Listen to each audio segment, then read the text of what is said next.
Ayat yang kedua, wa akhrajatil ardu asqalaha. Akhraja, kharaja. Khurut, keluar. Jadi bumi telah mengeluarkan.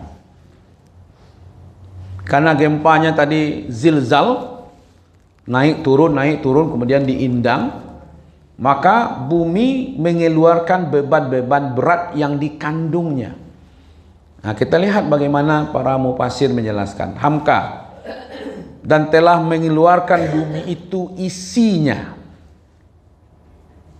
Kuat dan hebatnya guncangan bumi, diindang dan digoyang. Hindang.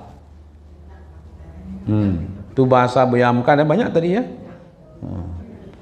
Di balik kulit bumi terbongkar, termasuk tulang yang terkubur ribuan tahun. Berarti satu kata Buya Hamka di sini adalah isi bumi. Isi bumi itu apa? Ame keluar Pak. Jadi tunggu sila nanti mayang.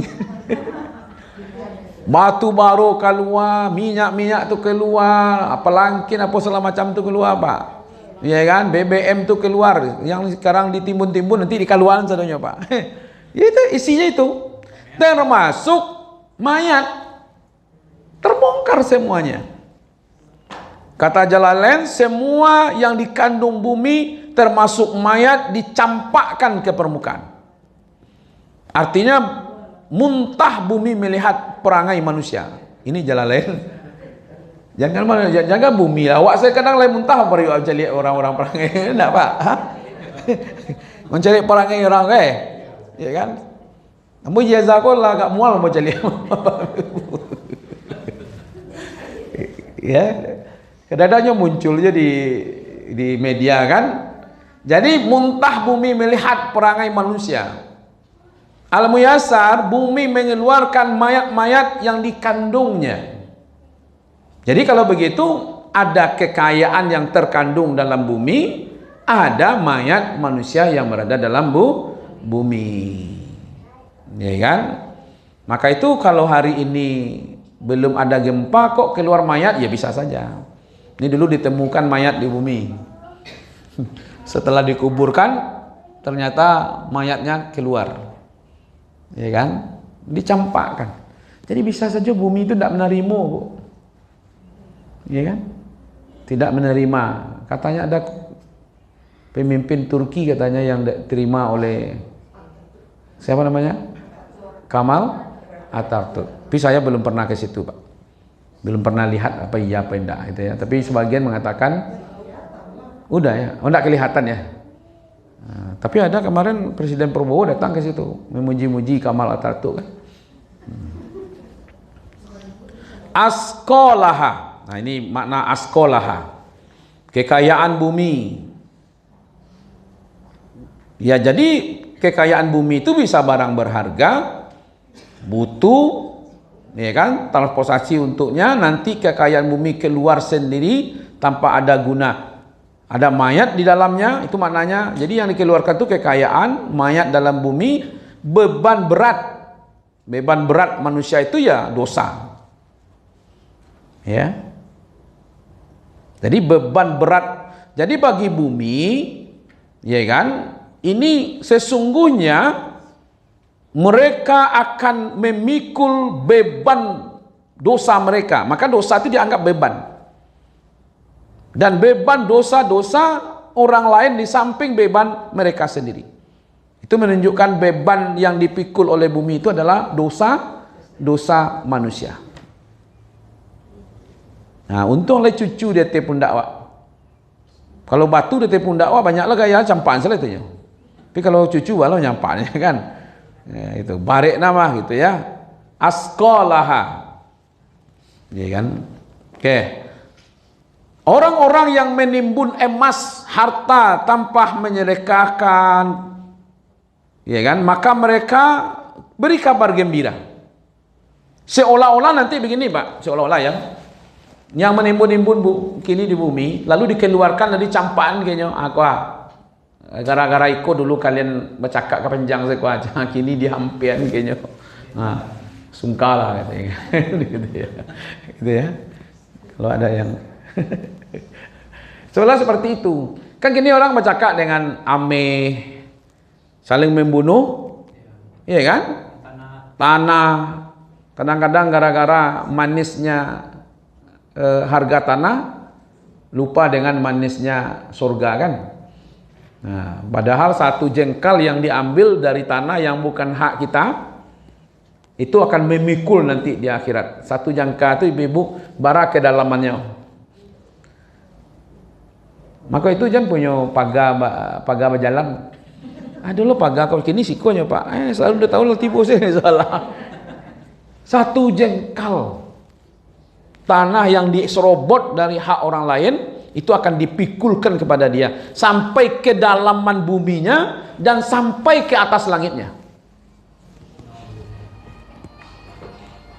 Maka itu jale-jale sajalah ibu bapak-bapak masalah tanah hati-hati. Ya kan? Karena hari ini banyak ini. Ya kan? Manusia yang lupa daratan walaupun tinggal di darat kan? Lupanya kita. Manusia dan jin yang hari ini merusak bumi. Ya kan? Padahal dia berjalan di bumi. Ya kan? Nah, ini yang bentuknya. Jadi ada yang nanti orang pembunuhan gara-gara hasil bumi. Harusnya bersyukur nih, kan kita himbau nih pada seluruh ahli waris, anak-anak yang ditinggalkan oleh ibu bapaknya. Sudah ditinggalkan nikmat harta oleh ibu bapaknya, dia berkelahi, dia bermusuhan, dia tidak bertegur sapa, malah ada saling membunuh gara-gara harta yang sudah ditinggalkan oleh ibu bapaknya. Harusnya dia bersyukur kan? Itu. Nah, maka itu sekarang ini Bapak Ibu di belahan dunia termasuk di Mesir. Kemarin kan ada konferensi wakaf dunia ya di Sumatera Barat. Sekarang itu banyak yang seperti ini Pak.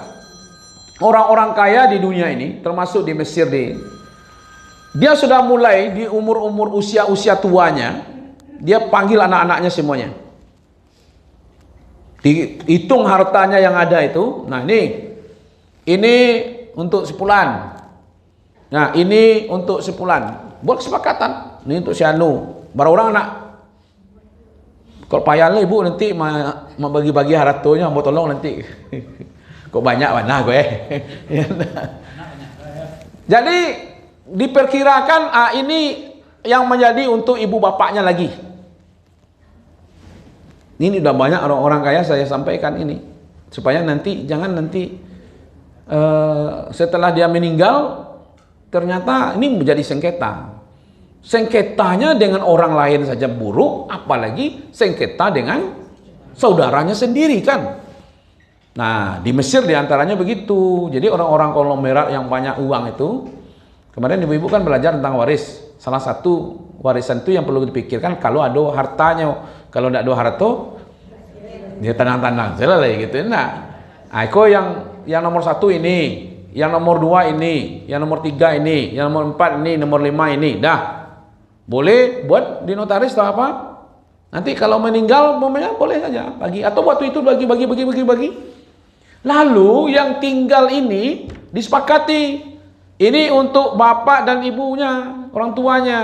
Kalau nanti orang tuanya mewafat, ini disepakati tidak lagi menjadi harta warisan. Tapi diakadkan hari ini.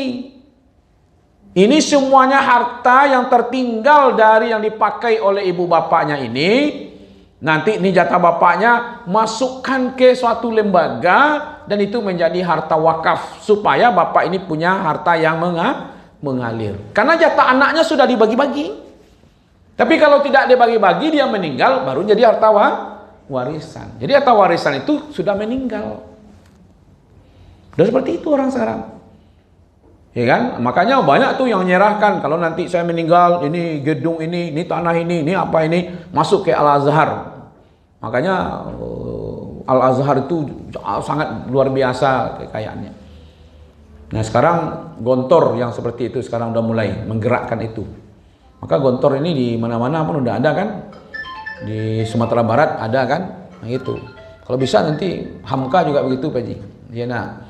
Bisa cabang di mana-mana gitu. Tapi kalau ciek lah cakap lo kan panjang lo kan.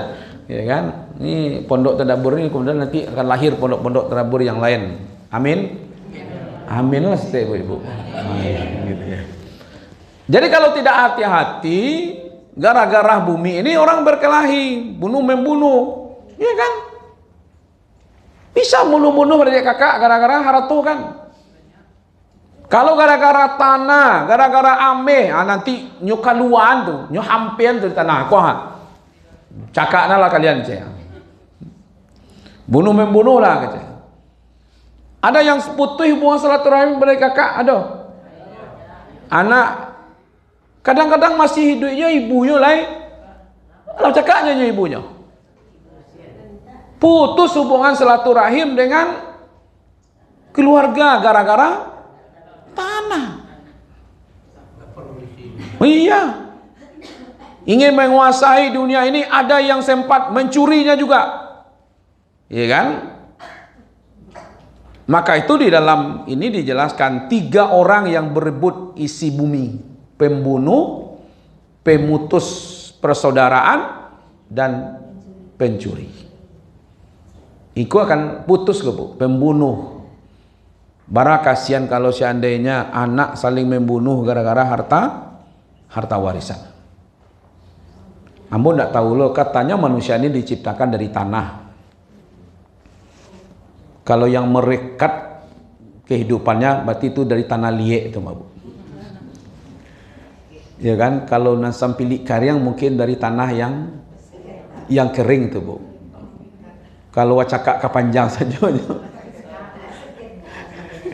Dari tanah sengketa gitu ya.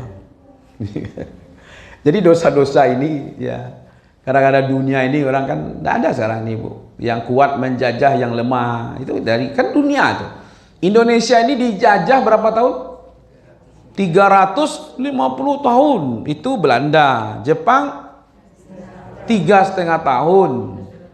Ya kan? Kalau Belanda 3,5 abad, 350 tahun. Itu kan karena bumi itu.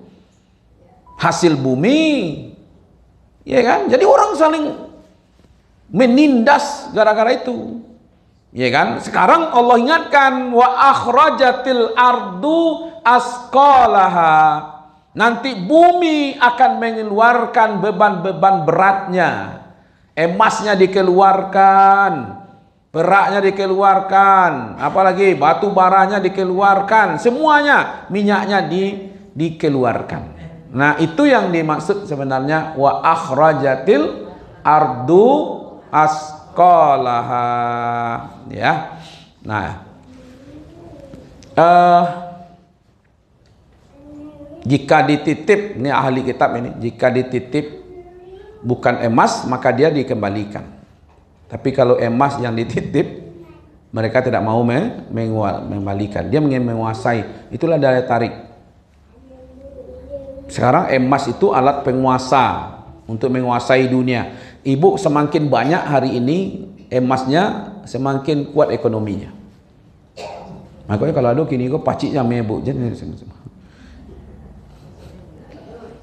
Hah? Oh, tidak boleh habis saudara. Betul lah berjual saudara. Ya kan? Kan goncangnya dunia ini kan harga emas. Ya kan? Karena itu memang dulu masa Nabi juga namanya dinar. Ya kan? Emas itu alat untuk menguasai dunia, nanti bumi pun memuntahkannya. Itu. Ya kan? Jadi nanti itu seperti itulah bentuknya, bumi itu mengeluarkan isinya.